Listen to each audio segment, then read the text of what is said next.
People often only see life at its greatest, forgetting that life deteriorates with time and that we all age over time. Especially with medical advancements today, life expectancy is higher than ever. We see that the process of aging is extended and delayed. The most prominent example of this is dementia. I've personally experienced the hardships of caregiving for my two grandparents that has dementia. For those unfamiliar with the term, dementia is a group of symptoms that together affect the memory, thinking, communicating, and reasoning abilities of an elder. It's normally associated with aging, and it comes with aging. So with weakened living abilities, demented elderlies require round-the-clock, long-term elderly care, either provided by their family member that is willing to devote their time, or a paid caregiving service like nursing homes. To families, dementia care is a burden socially and economically. To the society today, the giving adequate care is a problem yet to be solved. So actually last summer, I stumbled upon this ad online. The government was recruiting and offering training for nursing assistants, specifically for long-term elderly care. So inspired by my demented grandparents and the status quo of elderly care, I knew I had to take this opportunity to expand my knowledge and also to better initiate help for the aging society today. So there I am that summer, attended training. Through the training, I actually was allowed to recognize the correct way to give care as a family member and a caregiver. So today I would like to share with you segments of my experience that sort of enlightened me this way. So here is me in the shower room. This is actually my first day of internship. I was sent to the most, labor-intensive task of the job. And from 8 in the morning to 4 in the afternoon, 8 hours, we showered 50 patients. We scrubbed and scrubbed one after another. Everything went well until we got to this one grumpy grandpa. He was old, stiff, angry, and extremely sensitive. He constantly complained about his surroundings. So as we were taking off his clothes, he yelled and pushed us away, saying that, "Bring me back to my room. I don't want to shower." He was extremely uncooperative, but we sort of ignored the fact and continued our job. So he continued to scream, swinging his hands, kicking his feet. And at one point he yelled again, saying, "Don't touch me or I will slap you," very aggressively. And we stopped. We were stunned. And it was a chaos. But I decidedly I secured his hands and feet. And my fellow trainees also joined me, sort of to push them down. And as he could not push himself over our force, he stopped. Then, at that moment, the staff member that was leading us stopped us, grabbed our hands off of the grandpa. She slowly patted the grandpa and listened to his concerns and apologized on our behalf. She was listening, communicating, and caring, actually caring. Eventually, the grandpa accepted to shower with our support, so we delivered the shampoo for him, body wash. We held the drizzler for him, sprinkler, and occasionally, when he was not noticing, we scrubbed some areas he missed himself, just casually slipping through.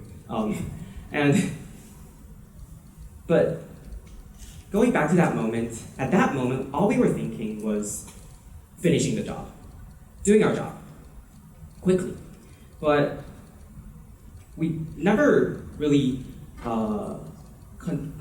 take note of the concerns and discomforts of the patient. Really, we as a supporting role were supposed to support, but rather we were we assumed that the elder was unable to shower on his own and made him even more uncomfortable. The correct way, even though it takes more time, the correct way is to actually respect and try to understand what the patient really wants. We have to care with sympathy. At the end of the day, I went to the elderly's room in a way to, I guess, check on him and also apologize. The room was no longer filled with complaints, as it was. It was peaceful and quiet. And as I walked to the bed, he was actually fast asleep. The staffer told me, to her, showering is the best part of the job, even though it's very labor intensive. It was the best part because if you do the showers correctly, you actually purify the elders, not only physically, but also mentally. In that way, we give care correctly. With just some sympathy, we can give the adequate care. So that day, I learned that we have to care with sympathy. Okay, so the next day, I was on the meals and milk shift.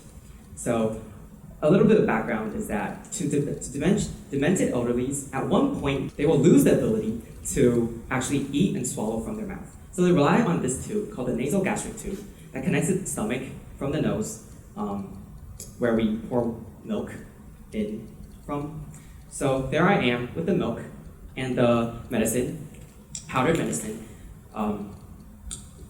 to my very first patient that I'm doing this procedure on. She was a 90-year-old grandma, and her 70-year-old son was actually beside her. He kept on reminding me that she has diabetes, and that meant that she had a limit in water consumption that I had to measure and not exceed. And I knew everything I had to do. However, the 70-year-old son was there very worried, so that actually made me kind of worried as well. So I was more careful. So I carefully folded the tube, put in the feeding syringe, poured milk, carefully checked the flow for air bubbles or clumps. After the milk, I poured in just the right amount of water that I could give. And then I poured in the medicine, powdered medicine. Everything was going great, until it wasn't.